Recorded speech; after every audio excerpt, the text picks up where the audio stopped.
अहो ऐका ना, काय झालं सांगा ना, जरा 2 मिनिटं थांबा ना. बाईच्या गावात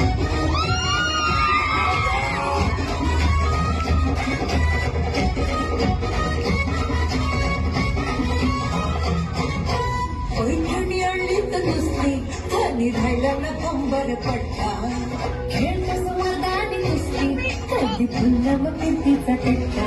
असं पैठण पाहुणा याच्या